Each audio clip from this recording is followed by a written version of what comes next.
Hace años ya, mis jugadores llevaban bastante tiempo. Llevaban bastante tiempo jugando con unos personajes. Y habían llegado a un país donde había un tirano. Querían enfrentarse a ese tirano, querían derrocarlo. Pues era el país donde el pueblo de uno de los personajes de Triato, el bárbaro insectoide, estaban esclavizados por este tirano. Entonces, después de rescatar de su prisión, de su confinamiento, al príncipe heredero, al legítimo monarca de este país, se dispusieron a volver a dicha nación y prepararse para liberar al pueblo de Triato y iniciar una guerra de sabotaje contra este tirano. Eh, el día antes de llegar a ese país, el personaje este, Triato, el día antes de empezar la trama para la que se había escrito el personaje, vamos a dejar esto claro, esto era la visión la misión en la vida de Triato era liberar a su pueblo. Bien, el día antes, haciendo un poco el ganso, no parecía que hubiese problemas, se metió en un poco una pelea, se lo pasó bien en una pelea de puños en el bar, no sufrió mucho daño, entró en pelea, digamos, al 95% de la vida. Y la pelea en la que entró fue una emboscada de unos goblins, los descendientes de unos goblins a los que ellos habían masacrado cuando eran nivel 2.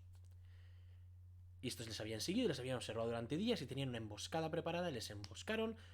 Hechizos volaron, ataques volaron, había un goblin montado en un globo aerostático tirando fuego de alquimista. Fue una buena pelea, fue una pelea divertida. Hasta que hacia el final de la pelea, cuando la pelea ya estaba ganada, un goblin pequeñito se liberó de la magia que le estaba sosteniendo, entró en furia, cogió su martillo a dos manos y tiró 3 ataques. En aquel juego la furia te daba un ataque más, era otra época, era otro sistema. En aquella época también, el martillo, que es lo que llevaba este goblin, hacía crítico por 3, es decir, un 20 suponía el triple de daño, no el doble de daño. Y tiré los dados, tiré 3 dados, yo en aquella época no usaba pantalla, tiraban abierto, tiré 3 dados, 20, 20, 20. Esos son 9 dados de 10 más la fuerza del goblin. En la cara del bárbaro no hay resistencia que te salve de eso. Al menos al nivel al que estaban. El día antes de poder empezar a planear, de poder empezar a moverse en la trama, la vida de Triato, muerto. No había resurrecciones en aquel juego. Y... Y ya está. Y esa es la historia de Triato. Poco más se puede añadir, porque murió. Murió antes de poder hacer nada. Ayudó a sus compañeros a otras cosas, sin duda, y sus compañeros le hicieron el honor de decir, vamos a liberar a tu pueblo a pesar de que tú has muerto, porque tú nos has ayudado a nosotros. Y convencieron al rey, bueno, en ese momento príncipe, rey más adelante, de que crease un título, Triato del pueblo insectoide, como una especie de protector en su honor, y el título tenía su nombre, pero son migajas para la jugadora que había escrito este guerrero que tenía que liberar a su pueblo, y unos poliedros de plástico le quitaron la posibilidad de jugar esa historia. Unos poliedros de plástico y yo. Yo calculé mal la probabilidad de catástrofe de ese encuentro. Lo hice un poquito más duro de la cuenta. Y hubo lo que se llama un encuentro singular, una situación singular a nivel estadístico, que no es tan rara. Porque por improbable que parezca, y esto es una realidad de la mente humana y de D&D y de los dados y de todas las cosas, se nos da fatal comprender la probabilidad. Esto es una cosa esto es un hecho. La mente humana ha evolucionado y hemos sobrevivido gracias a que hemos aprendido a detectar patrones. Vemos una tormenta caer y al de poco hay un incendio. Sabemos que las tormentas provocan incendios. A veces. Creamos patrones en nuestra mente y vemos correlaciones constantemente. Y el azar puro que representa un dado, no nos entra en la cabeza bien. Y requiere reestructurar la forma en la que piensas. La gente que trabaja como la gente que hace estadística y hace, ¿sabes? Juega profesionalmente al póker y cosas de estas, tiene que aprender a pensar de una forma concreta. Porque el azar no encaja nada. El azar real No encaja nada con la mente humana. Y un ejemplo genial de esto es como en los videojuegos, en los videojuegos de estrategia o en los Tactics, como el XCOM o el Final Fantasy Tactics, juegazo. Cuando tú atacas y pone 98% de posibilidades de impacto, eso no es un 98% de posibilidades de impacto. Es un 100% de posibilidades de impacto. Eso es lo que lee tu cerebro. Si realmente fuese un 98% de posibilidades de impacto, cuando tú le fueses a atacar, si fallases, tú te dirías, ¿qué mierda es esto? Tenía un 98% de posibilidades de impacto. Ya, pero es que 98% de posibilidades de impacto quiere decir que si atacas muchísimas veces este mismo ataque, el 98% de las veces vas a atacar. Eso quiere decir que hay un 2% que vas a fallar. Y nuestro cerebro no comprende ese 2%. Para nuestro cerebro, 100% y 98% es lo mismo.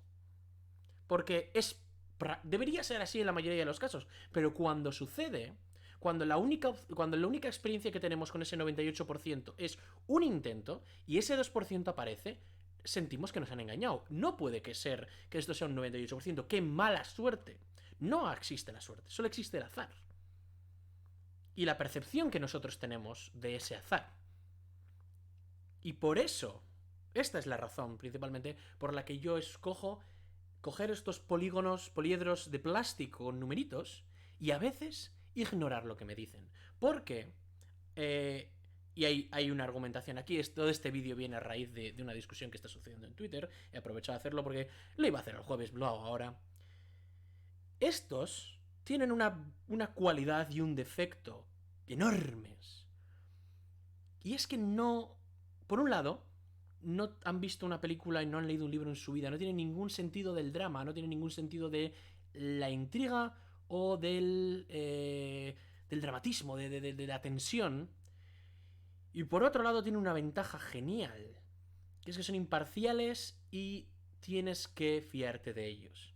Y en el mundo del rol existen personas que niegan, o bien ambas o bien por separado, niegan ambas realidades de los poliedros de plástico. Está la gente que está convencida de que tiene mala suerte, de que este dado me odia. Son supersticiones, allá cada cual. Es un poliedro de plástico, salvo que esté mal equilibrado o alguna gilipollez así. Va a sacar siempre un número aleatorio. Es lo que hay. No estás maldito, no tienes mala suerte. Solo eliges fijarte en los resultados negativos. Pero por otro lado, y esto es el núcleo de la discusión, hay quien dice: si vas a ignorar los resultados de algunos dados como director de juego, ¿para qué usar dados? Si te vas a inventar algunos números, ¿por qué no vas a inventarte todos los números? Y la razón por la que no vas a inventarte todos los números es porque sería un coñazo. Sería horrible. Sobre todo en juegos más complejos a nivel de reglas e interacciones como D&D. A veces te da igual el resultado. La mayoría de las veces, como director de juego, te da igual el resultado. El jugador dice, quiero atacar a este tío, y aunque ese tío sea el malo maloso, te da igual que digan, ¡oh, 55 millones! Y dices, está para morir. Este muro está para ser cerrado, este guardia está para ser serpenteado sigilosamente. No me importa el resultado. Si fallas, habrá drama, y si tienes éxito, continuaremos con la partida y nos lo seguiremos pasando bien. Para eso sirve el dado. ¿Te ve el guardia? A mí me da igual. Voy a verlo. 5. El guardia no te ve. ¿Qué haces después? Pero hay unas pocas veces, y quiero recalcar para aquellos que piensan que esto es el máster detrás de la pantalla ni mira el resultado, hay veces en las que hay algo importante que va a perderse si sigues el resultado del dado. Es ese momento en el que Triato sufre 3 20s en el mismo ataque y muere el día antes de... Y yo no habría dicho, si esto hubiese sucedido ayer, ahora que dirijo tras una pantalla, yo no habría dicho, anda, no, fallo los 3 ataques. Habría metido 1 o quizá 2 críticos y el tercero habría sido un fallo. O habría metido un crítico y 2 ataques impactados, convirtiéndolo en un total más aceptable. Habría reducido un poco el impacto. Habría seguido siendo un éxito muy considerable para el Goblin. Probablemente habría dejado inconsciente a Triato. Probablemente lo habría dejado malherido. En aquel juego había había amputaciones y daño permanente, pero no lo habría matado instantáneamente y sin posibilidad de respuesta por parte de él o del grupo. ¿Por qué? Porque eso es poco divertido. Y hay quien dice que es no una falta de respeto, igual eso no es la expresión que he visto, pero sí que es un... ¿Cuál es la palabra que usan? Me sale despropósito, pero no es despropósito. Que es malo, de alguna manera. Que es deshonesto. Esa es la palabra que buscaba. Que es deshonesto mentir a los jugadores de esa manera. Que estás traicionando la confianza que ponen en ti para contar la historia tal y como tenía que ser. Y aquí esta es la parte a la que yo quiero llegar. Lo que tiene que ser, la única cosa que tiene que pasar en mi mesa, al menos, es que nos levantamos de la mesa después y los jugadores están hablando de lo bien que se lo han pasado. Y están comentando momentos en los que les ha parecido súper guapo lo que ha pasado. Y se van a casa y están pensando en qué va a hacer su personaje después. Eso es lo único que tiene que pasar. Lo que pasa en la ficción, dentro de lo que cabe, me da igual. Porque si mis jugadores se lo han pasado bien, me da igual que mi malo haya estado mal diseñado y haya tenido que subirle la vida a mitad de pelea, en plan, hostia, este tío lo han reventado en un turno. ¿Sabes? Métele vida porque es que si no va a ser poco divertido. Ellos se lo... les he hecho trampas, les he mentido. ¿Sabes? El malo tendría que haber muerto 2 turnos antes. Pero me da igual.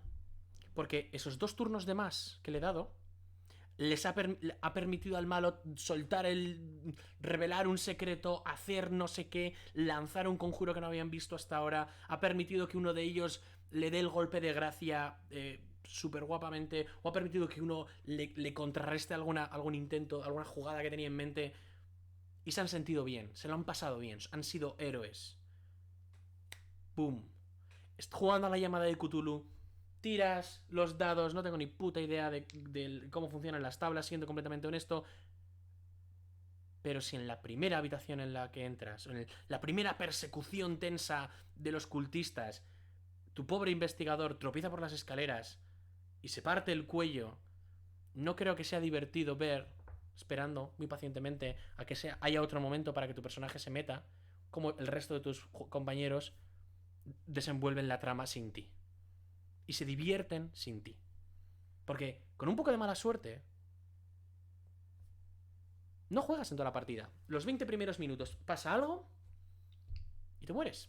Y esto, un buen máster, en mi opinión, y esto es una de las habilidades que un buen máster tiene que depurar, un buen máster tiene que ser capaz de ver como 15-20 minutos en el futuro. Y tiene que tener planeado, tiene que tener un plan en mente de cómo va a desarrollarse esto. Y si realmente quiere que el riesgo en el que está poniendo a los personajes sea un riesgo letal y definitivo. ¿Y qué consecuencias puede tener que ese riesgo sea letal y definitivo? Eso es todo. En mi opinión, trampear tiradas de dados, subir vidas a mitad de esto, yo mismo les doy habilidades especiales a criaturas que no las tenían antes, con la naturalidad de quien tira un poliedro de plástico y dice, anda un crítico, cuando el resultado ha sido un 1. Porque tengo la costumbre de diseñar monstruos y estas cosas y no me cuesta nada pensar en habilidades especiales plausibles, o normalmente tengo alguna en la recámara que había descartado y digo, mira, las necesitan. Pero en última instancia, lo hago para que mis jugadores se lo pasen bien y para que yo me lo pase bien. Si yo tengo a un jugador así, 3 horas, esperando un puñetero momento donde pueda jugar, mientras yo me rompo la cabeza para encontrar la forma de introducir a su personaje en mitad del castillo del vampiro, yo no me lo estoy pasando bien porque estoy rompiéndome la cabeza para encontrar una excusa, y él no se lo está pasando bien porque está esperando a poder jugar viernes a la noche que ha reservado para estar con sus amigos jugando y tirando dados. No digo que, y esto es una de las falacias que se suelen emplear cuando se dan estos argumentos, Esto no quiere decir que los jugadores no puedan morir, que los jugadores no puedan sufrir daño. Hay cosas peores que la muerte y hay cosas peores que morir al de 20 minutos. Yo no tengo ningún problema en cortarte el brazo, capturarte como prisionero, mil cosas. Me da igual. Todo eso. No te estoy diciendo que esto sea un juego sin consecuencias. Lo que te estoy diciendo. Y si los dados tirados abiertamente y las decisiones correctas e incorrectas de los jugadores y los NPCs llevan a la muerte de alguien, ahí tienes la pila de fichas, hazte otra ficha de personaje sin ningún problema. Pero hay veces que tú como máster cometes un error en el diseño y haces un bicho que es demasiado tocho, o que tiene, ¿sabes? O que es demasiado variable y sacas unos resultados altísimos, lanzas bola de fuego y sacas resultado máximo, pues no va a pasar nada si un par de 6 se convierten en un par de 4. Que es que no estás. Esto no es una ciencia exacta. Pero lo que sí estoy seguro es que todos aquellos que lo hacen no han perdido. Que lo hacen bien. Porque esto, como todo, se puede hacer bien, se puede hacer mal. Pero hacerlo bien no implica perder la confianza de tus jugadores. En mi opinión, implica ganártela. Porque para mí, un máster, si yo sé que mi máster va a tener el buen juicio de poner por delante la diversión de la mesa, en crear un momento dramático y peligroso, que no va a estar sujeto a los designios de un poliedro de plástico de tal manera que en un momento anticlimático y poco divertido alguien va a dejar de divertirse. Si yo sé que mi máster no es capaz de hacer eso, yo voy a estar un poco más nervioso. Que si tengo la confianza que tengo en el máster que tengo ahora, en la que yo sé que está tirando detrás de la pantalla y el 99% de las veces la respuesta que me da cuando le pido el número son esta. Excepto la que no. Y la que no, me da igual. Porque la historia que estamos contando es guapa y la historia que estamos contando es divertida y es entretenida. Esa es la opinión sobre la polémica de la semana. Dios te bendiga, Twitter, por dar una idea para el vídeo. La semana que viene, con un poco de suerte, tendremos una invitada en este canal para hablar de cosas chulas. Hasta entonces,